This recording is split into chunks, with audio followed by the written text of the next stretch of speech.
The Laverock and the Oraman. There was this Oraman feed to a farmer. He was a coarse roch, red-faced, gey grumpy blelum, and he was no very gleg or quick on the uptack. Ae day the farmer telled him to gae and mend the dyke wa in the far north field, where the coping-stains had all coupit doon.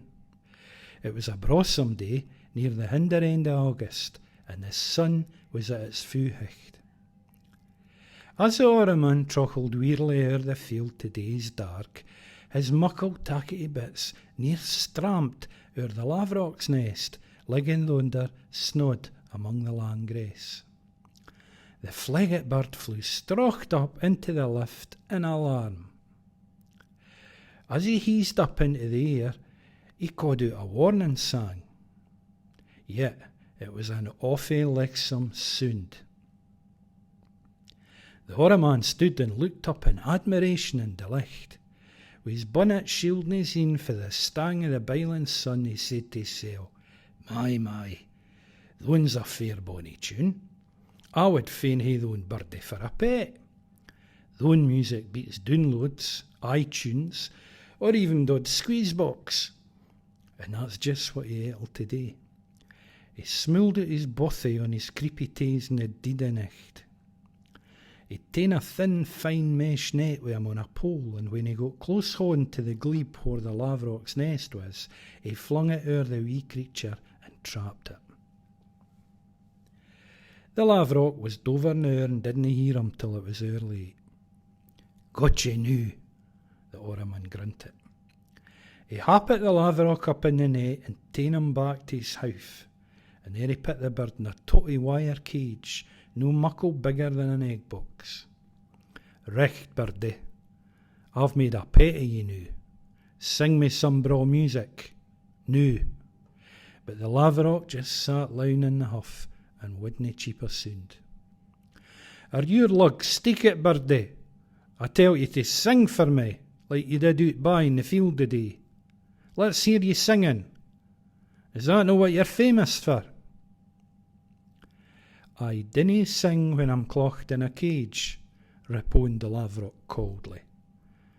And if you want music, you'll hae to mak it for yoursel. You know hae a mouthy to sook and blaw. There's enough hot air coming out your mouth. Listen here, you impudent wee scunner, said the Oraman. You'll sing richt noo, or you'll fare far worse. And if you'll no sing, I'll bake ye in a pie, and I'll hae ye to my supper. Do you look bothered, Oraman? Anyways, that would be awfully gite of ye, went on the Laverock. You're obviously no weel educated. But just you go ahead. Sure look out, I'm nae fashed. Who would it be gite, speered the Oraman?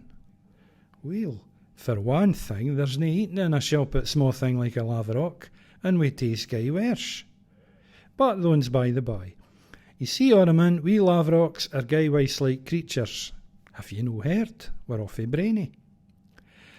Just you lousing me for this jail you've fashioned out of chooky wire, and I'll tell ye, no one but 3 barry things to your muckle advantage. 3 bits of precious lear that'll gie you a head stare in the race of life, and a'body and ilka chiel 'll be jealous of who's smart and clever you are. All right, he said, unsnaking the door to the cage. Out you come, but nae tricks, or I'll twist your thrapple as soon as there's ony sign of jiggery-pokery. In out the wee hamper cage hopped the Laverock. First of all, he fluttered up onto the Oraman's seat and kicked in his hair without him kenning. And syne he flew o'er on to the ingle-nook and squinted down at him. Recht, ye lay in the lug and ye tak and get tent, Maister Oraman. The Oraman nodded, biding on the forthcoming saining on Lichtenman and mensfiness. Well now, there's 3 wittens to ye for free. First of all, tweeted the Laverock, never believe what a thirlt creature tells you. It'll likely be telling you a lee in order to escape. Have you got that? The Orraman nodded his pow gleefully, ettlin' to figure out what this meant exactly. Then the Laverock gaed on. Second, I was hang on and look after to your ain gear and keep a 10-foot eye on it. Mark sicker naebody pockles what's yours. That includes your hair and all. Third and lastly, dinna fash yoursel ower mishaunters and mistakes that are ower and done wi' and canna be mended. It's ower late to red them up, so dinna dwell. Learn for your failures and move on. And syne the Laverock flew awa up the lum.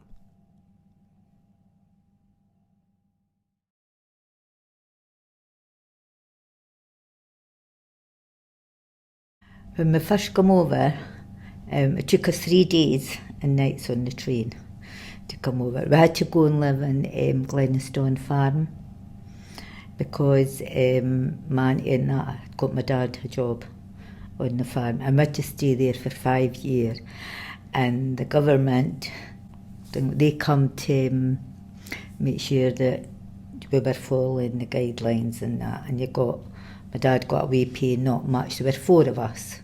There was 1 year we couldn't afford much, and he didn't get much a wage because he'd been not well. So what he done a deal with a farmer, so we got to kill a pig.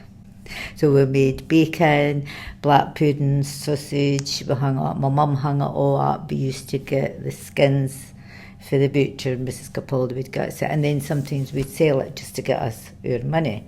And we had to help on the farm. My mum was pregnant. We had to help to shaw the turnips and get the weeds and that out. Then my mum would make a can of shone. And what that is a base, a bread base, and she would get the leaves of the turnips, boil them, squeeze them out, and then lay them on the top, a wee bit olive oil, and underneath too, and then you could put a bit of bacon if you were rich enough to get bacon and that, but we just had that, and salt and all, and she would fold over and put it, and oh, it was delicious. And then we used to have dock leaves, but you had to make sure you didn't pick them by the side of the road. You had to pick them back a bit, and that was your salad, your green. But my mum used to make her own bread, her own spaghetti, and that's what we lived on. Then they had a wee plot, they managed to get a plot, and my dad used to have chickens, a bit of eggs, and there's potatoes and everything like that. But then we would eat a chicken for Sunday because, well, she couldn't afford to go to the shop and everything. We went a lot of times. We didn't have an awful lot to eat, but she always made sure she had flour, and she would make some with it and everything. And you would get a bottle of appleade. That was your Saturday wee treat. And we would sit around the fire, and my dad was going about his stories about Dippity-Doo and the lady, the old woman ate the fly and all this, and then he would make up all different stories, and that was our entertainment because we couldn't afford anything. She had her own wee garden. She was proud of it to the day she died. She had her potatoes, her lettuce, and we hardly bought anything like that in the shops because, well, when you don't have a lot, you don't have a lot. So Lochgelly Albert, the interesting thing about the name, it's quite an unusual name. Most people assume Albert, Victorian Albert, Prince Albert, but the club itself was formed back in 1926. So that was obviously some distance after the death of Prince Albert. It might be the case that they took their name from Royal Albert, who a Lanarkshire club who were quite successful, non-league club if you like. But there's also a story that's gone around for a long time, it's persisted for ages, that they took their name from Albert on the Somme. The club were obviously formed immediately after the First World War, a few years after the First World War, and a lot of the local guys served in the Black Watch, other regiments, but the story has persisted that these men came back from the First World War. When they formed the new club, they called it Albert after Albert on the Somme. It's an interesting story, one that I've never been able to conclusively prove, But I know for a fact there was a club certainly predating Lochgelly Albert called Lochgelly Old Soldiers, and whether or not there's a connection between the two, I'm not sure. But we started off as what they called a tea club, and the reason they were called a tea club was the home team were obliged to provide the teas for the opposition. And at that time, certainly the immediate post-war period, there was a lot of teams in Lochgelly Wanderers, Corinthians, latterly Lochgelly Violet, Lochgelly Rangers, Celtic and so on. But certainly we've been here since 1926, playing at Gardeners Park. We've been here for a long time, and we're heading up to our centenary, so obviously I'm very keen to verify the story about our origins and our name, but obviously if we can make that connection to the Somme, to the First World War, would be fantastic, and it's something I'm keen to pursue. Within the club itself, we've got a number of things that obviously artefacts, I suppose, one of them being the Sunnyside Trophy. The Sunnyside Trophy was something that was donated by a local provost back in 1937 as the first time the game was played, and traditionally it was played annually between home and away between Lochgelly Albert and Lochgelly Violet, the other junior team at the time, and it was a two-leg affair, and the winners the winners were presented with a trophy, but the money raised, the gate receipts that were raised, went to local charities. There's always been a connection between the club and sort of local community.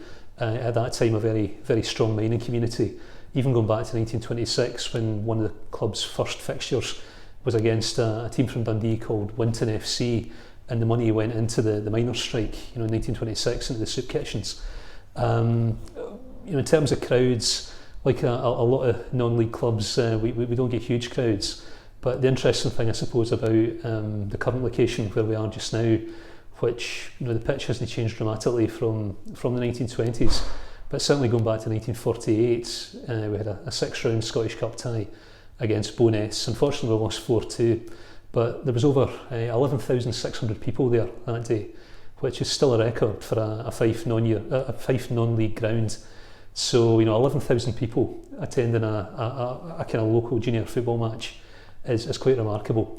I don't think we'll ever see the likes of that again, but certainly going forward, we're ambitious and we're looking forward to the future.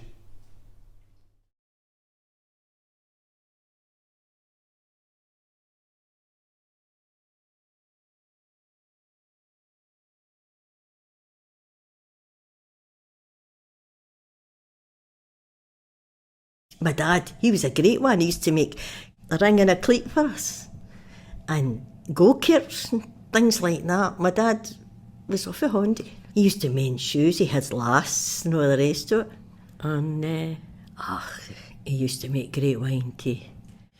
He made elderberry wine, and he took it off and bottled it, and then he made a sitting fermentation of it and got elderberry rosé.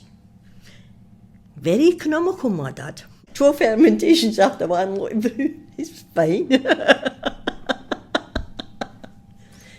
So, when he died, when we were clearing out the hut, we come across a bottle, a demijohn that was lying up the back. And the cork had popped. The one that had the airlock in it. And thinking how long it had been lying there. Quite a long time. And the boys were all set for chucking it out, and I says, "No, you're chucking nothing out till I taste it first." That's my dad's wine. Nothing will dare touch it. So they brought it in, and they were all looking at me, "You're off your head. You'll be sick." I said, "So I'll be sick. I've been sick before." And I tried, and it was beautiful. It was absolutely lovely, like nectar. And I drank the Hell Demijohn. Hell Mendham.